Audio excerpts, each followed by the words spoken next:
Hey everybody, Kason Morris here. Welcome to another episode of Streets to Suites. This is the community platform for the underdog. And today we have the pleasure of talking all about the Benjamins. And we have a very special guest today, Cecilia Hernandez. She is a money coach from the Bronx, and we are feeling that vibe. And we're going to learn everything about her story, her street, where she started from, and then where she's headed in relation to her suite and where she's going next. So, Cecilia, really a pleasure to have you here with us today. Can you tell us a little bit about yourself? Yeah, so as you mentioned, I'm from the Bronx. I grew up there. My family's from the Dominican Republic. I got my bachelor's from NYU, and once I graduated, I entered the finance world, and I currently help people of color get their money. Nice. I'm a NY alum myself. I did my master's Oh, there, I so that's didn't what's know up. that. Yeah, Nice. yeah. And we are joined by our other co-hosts as well. We have Kayvon and Kevway with us because this is an important conversation. Money moves things. So I would love to get into some of the questions, Cecilia, so you can guide us through and tell us a little bit more about your story. So one of the first questions is, can you talk about your financial, what was your journey and your struggle and how you wound up getting into the financial space to start? Yeah, let's take it back. So I grew up in the Bronx and with my mom and my dad, but my dad unfortunately ended up passing away when I was really young because of his alcohol addiction. And I always look at my life like before he died and after he died. And after he died, I always think of it full of struggle, unfortunately, and like it was bad. I'm working through that through therapy. Not saying that before that it was easy because like I still was living with someone who had an alcohol addiction. But for me, that was one of my biggest turning points because that's when I started to realize, hey, growing up in a single family household and growing up with a mother who didn't know English, like we had to really figure out like how to make money. And as I got older and as my mom got older, she started to get sick and like she couldn't work as much. And that's when I had to step in. So I always thought of education as being that thing that was going to save me and it was going to help me get my family out of this poverty and make us have like enough money. But it wasn't easy. Like when I was at NYU, like my family was like experiencing homelessness again, and I was like living on Fifth Avenue, like living my best life right in a dorm room. And I remember before spring break, I called my mom. I was walking to work and I called my mom and I was like, "Aren't you excited that I'm coming home for spring break?" I was just in the city in Manhattan and I had to go to the Bronx. And she was like, "I have something to tell you. Where you lived before, we no longer live there because we were evicted." And I remember just pausing in the street and and like realizing, oh snap, like it's up to me to try to make my family better. And I remember just going to work and not really knowing how I finished my shift. And then I ended up going to my dorm on Fifth Avenue while my family was with no home. Like we're staying at a family friends for a little bit at the time. And I remember that changed my college education for forever. I Mm. no longer thought of it as that place where I was like just gonna learn and grow. It was like, no, girl, you gotta get that degree, you gotta keep it moving. And it wasn't easy. Every year, my mom was either like not able to work, I was working like multiple jobs, just trying to make ends meet. And my senior year, I was so close. It was fall semester. And I remember going to class, doing my extracurricular activities, but I wasn't okay. And I ended up failing all my classes that semester. And I remember how disappointed I was, right? Because that means I prolonged the opportunity to give myself and my family the financial stability. But I wasn't mentally and financially okay. So I remember my math counselor saying, "Hey, what happened? You didn't reach out for help." And I remember telling her, like, this is what my family is currently going through. I don't know how I'm gonna make it. I put my scholarship at risk now. And I remember we just walked over to the wellness center at NYU. And that was my first introduction to therapy. And that's when I started to realize, okay, like these are the financial traumas and like all the traumas that you've been through in your life. And like you just have to make sure that you're feeling okay and that you can actually keep going. And thankfully, I was able to graduate and get my bachelor's, but that was my first introduction to mental wellness and finances, where I was like, okay, like there's something here, but at the time I didn't quite know what it was. Wow. Thank you so much for sharing that really, really powerful story. Really jumps out to me that connection, like you said, between mental wellness and finances, and how in our communities, finances are a huge stress in a lot of different ways. Thank you so much for sharing your journey, your street with us. And I want to kick it off to one of our other co-hosts to ask some follow-up questions based on what you just shared, Cecilia.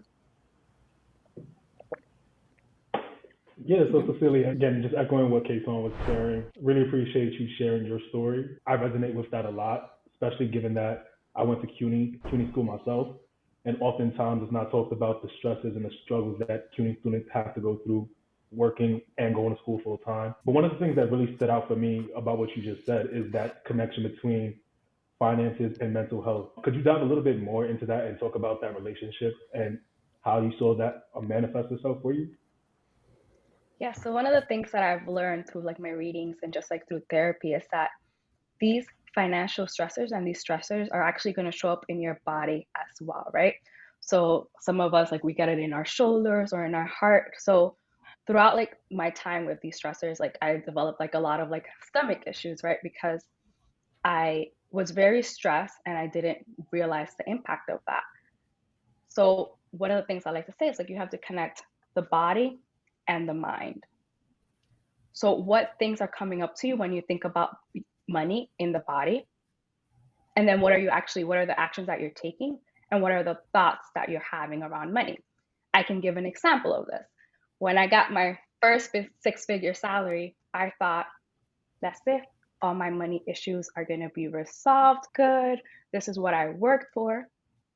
And then I realized that I was still feeling like I was 1 second away from being homeless, 1 second away from not having enough to eat. So when we think about the money part, I thought that was it, right? I was going to be good. But there's that mental health aspect that's not talked about enough because I didn't realize that, okay, this is actually a big deal and something that I need to work on because it doesn't matter how much money I have. If I don't address these issues and how my trauma of money and how I relate to money at a core and basic level, this is always going to be something that I act upon.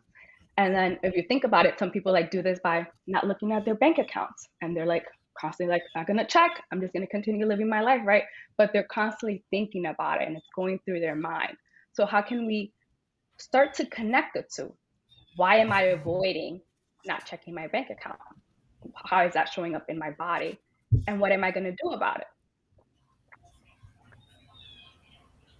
Yeah, Wow. that's really good. I think especially as you talk about your experience when you were in college, I think for most college students, being that we're like broke college students, how do you, knowing that mental health can impact your finances and knowing vice versa that finances can impact your mental health, what are ways that like college students can eat that? Because I think it's difficult when you don't have money and you're like trying to reach towards your education but also trying to put food on the table.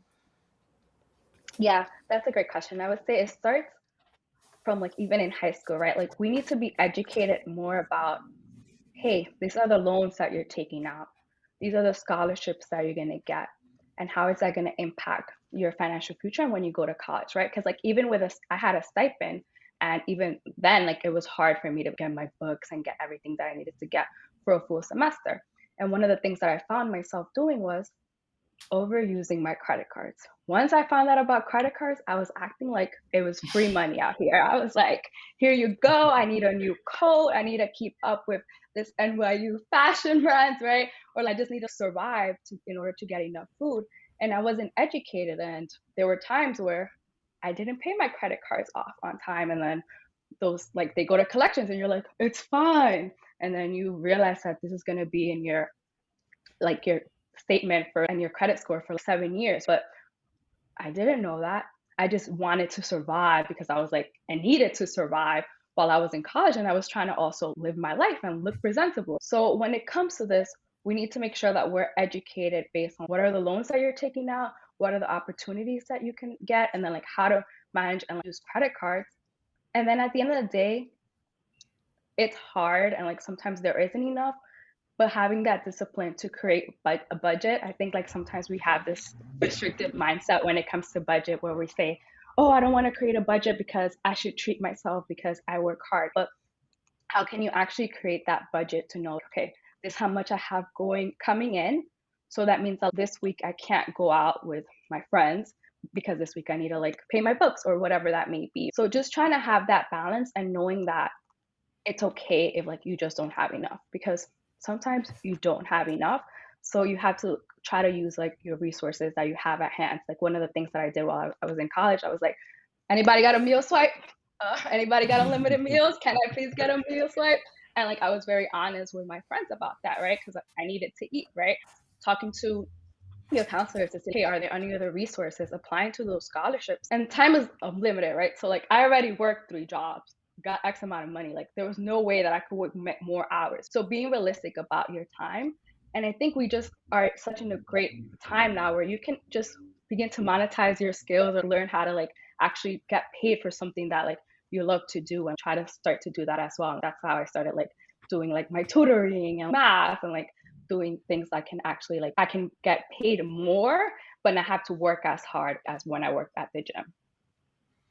Yeah, that makes a lot of sense, Cecilia. And it makes me think of like what you just said around leveraging skills and figuring out other opportunities. We talked about that in a previous episode about how you can use different skills to monetize and create income for yourself. Is there any advice you would give folks who you feel like are struggling financially right now, who may be listening? What are the strategies that are working to help push people forward, especially in this economic environment? Yeah, we're approaching like scary times and a lot of us are feeling it. Some of my clients are the ones like that we have to work through every single penny, right? And see like how can we optimize this.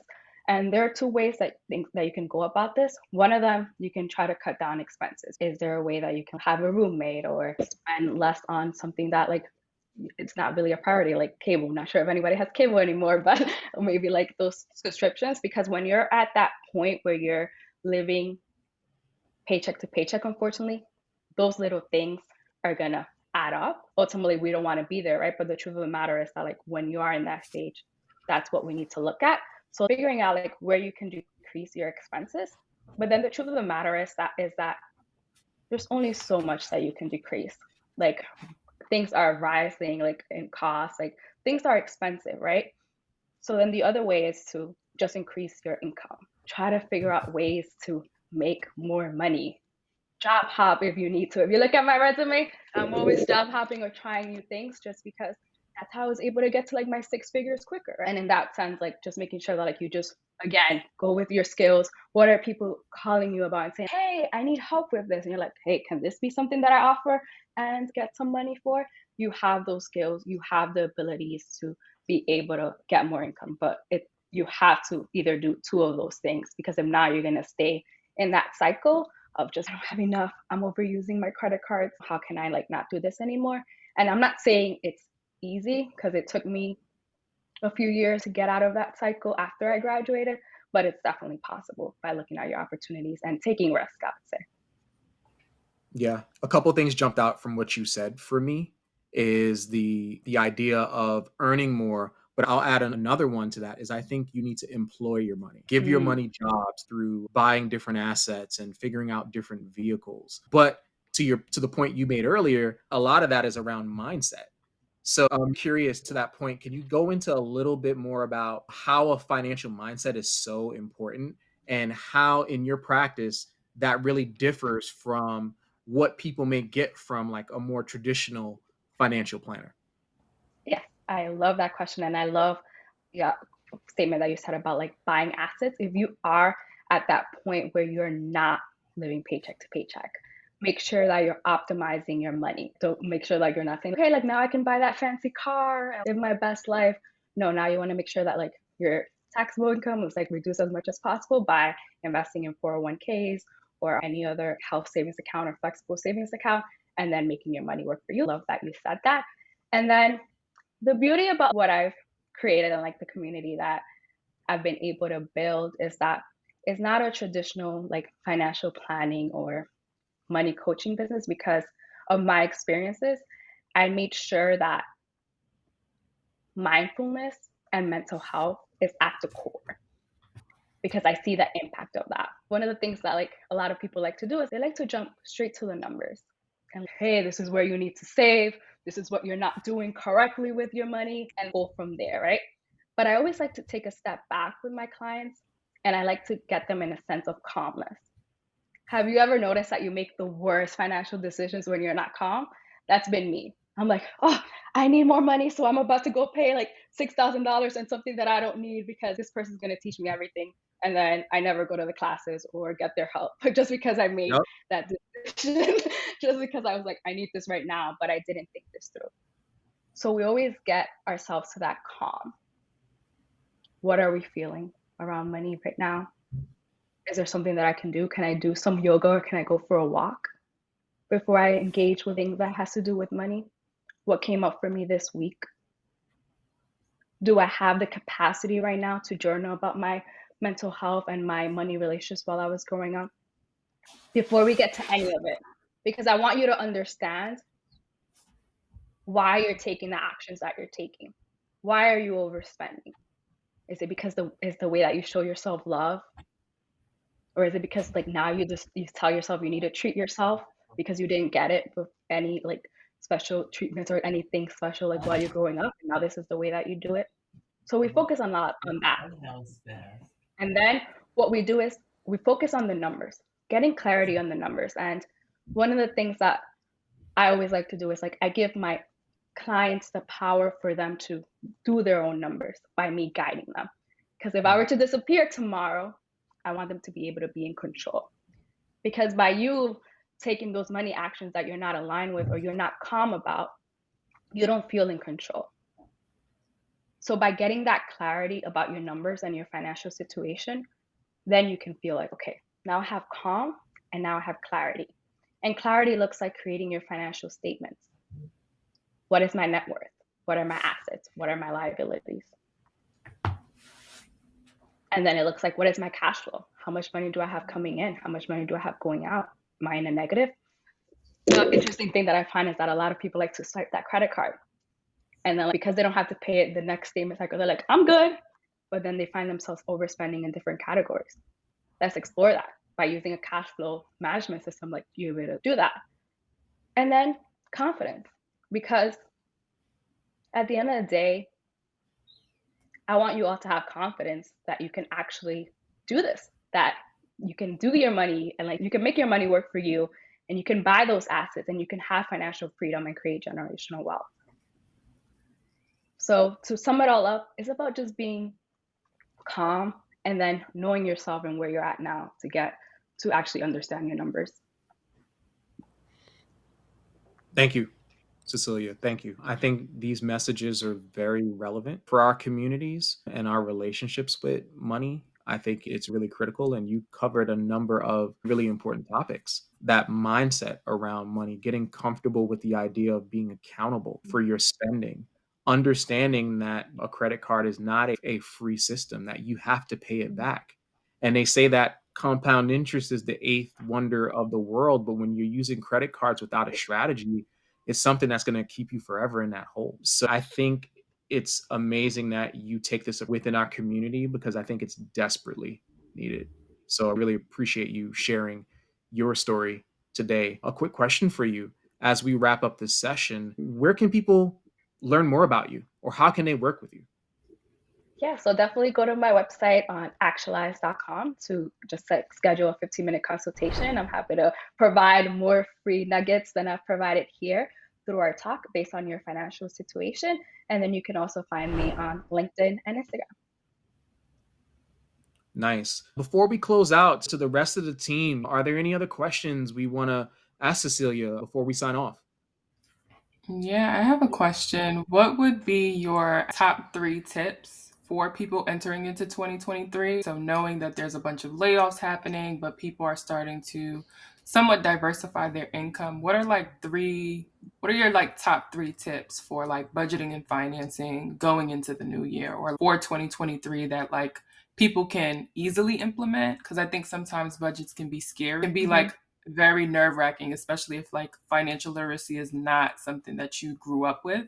So what are like some key things or like things that people can just start to implement in their everyday lives? Are there some of your, do you use apps and things of that sort? What are the ways in which people can just start to take accountability for their finances? Yeah, this is a great question as well, just because personal finance is unique to everyone else, to everyone. So how can you make it work for you? And the thing that is that the reason they try to keep this away from us is because they make it so complicated. Investing is complicated, creating a budget's not good, right?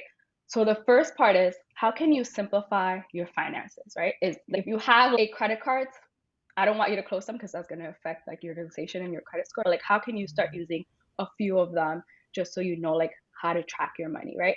Do you have too many checking accounts? Do you have a high yield savings account would be like one of the number one tips like going into like next year because like, making sure that like your money is working for you, right? And like these high yield savings accounts that are giving you like a 3% rate or higher. So making sure like your money, if it's losing value, at least like you need it to have it in a specific period, like in a time, make sure that like you have that. So with that said, because we are approaching like 2023 and everyone's talking about like the recession and everything, right?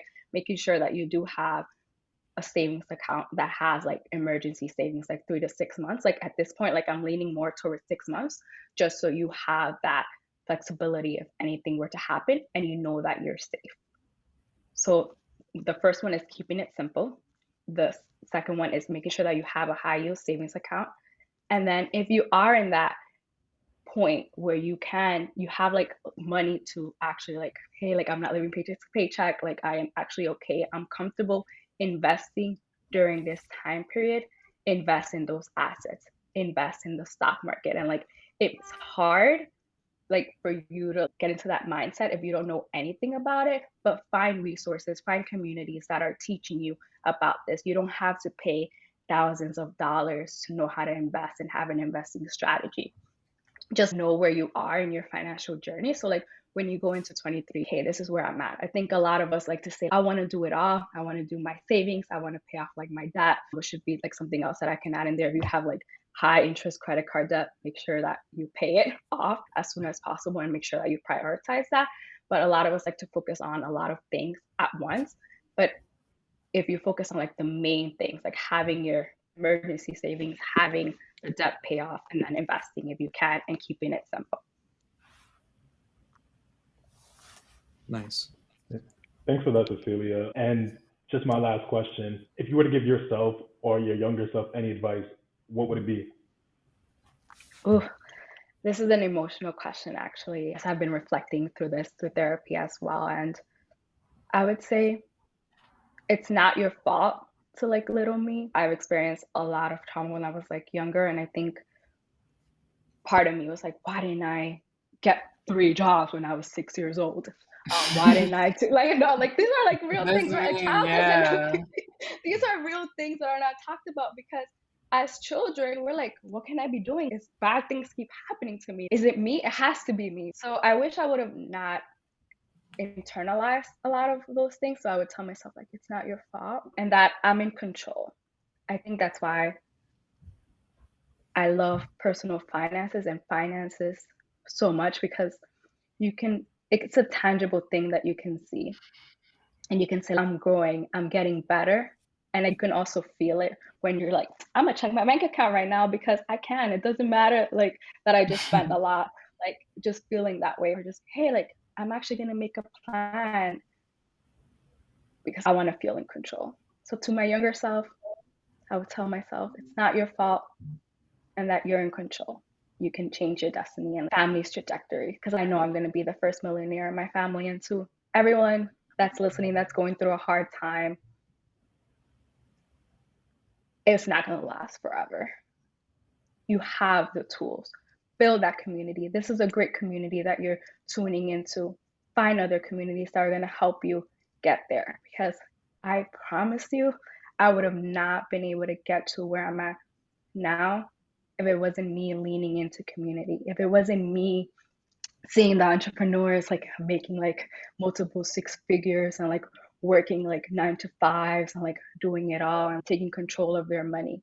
Because for me, I didn't see that growing up and I needed to see it So now I believe it. I love that. Such a great answer. And Yeah. I have one last question just to wrap things up. The show's called Streets to Suites. You shared your street story from where you started and what motivated you to become a money coach. I would love to know what your suite is, meaning metaphorically speaking, what are you aspiring for in the next year in relation to your practice and what's happening in 2023 for you? Yeah, 2023 is going to be an exciting year because I'm going to be working on my coursework through NYU as a certified financial planner, and then I'll be sitting on the exam like the following year. So while I'm taking the coursework, I plan to just help 1,000 people. That's my goal, making it very tangible, create financial plans and create generational wealth and financial freedom and knowing how to keep it. I think that's one of the other things that is not talked about, right? I'm talking about that generational wealth, that financial freedom, right? But like, how do we actually keep it and making sure that it's passed down to generations, that we're actually making sure that we are set up in a way that makes sense. It always surprises me for 5 seconds and I'm like, okay, this is why I'm doing what I'm doing. Like a recent one was like Takeoff not having a will. And like now his family's like, what are we gonna do? Like trying to figure that out. And it surprises me because I'm like, so you got money and that didn't happen. So what's happening to us? Like the people who have less, Mm. and we're not talking about, hey, how to create that generational wealth, how to make sure that you keep it and that it's passed down. So that's what I'm going to continue to work on, making sure that the conversation is not only one-sided, because like a lot of us like to say, I made the 6 figures, I'm good. Are you really? Like, are you contributing to your 401k and other things and like investing in generating assets? And then are you working towards being financially free? And then what are you doing to make sure that like you keep it? So those are my top things.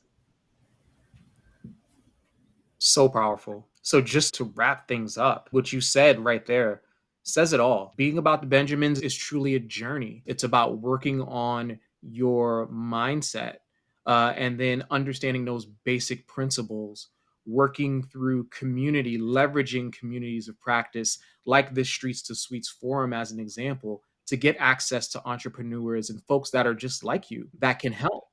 But then, furthermore, it's not just about making the bag, it's about securing the bag and thinking about how do you do your legacy planning and how do you make sure you're retaining that money and investing it. And as I like to say, is like, how are you paying your future self and then your future generations? So, Cecilia, thank you so much for joining us on this episode Thank you. all about the Benjamins. This is Kason Morris signing off for the Streets to Suites crew, and we will see you in the next episode. Thank you all.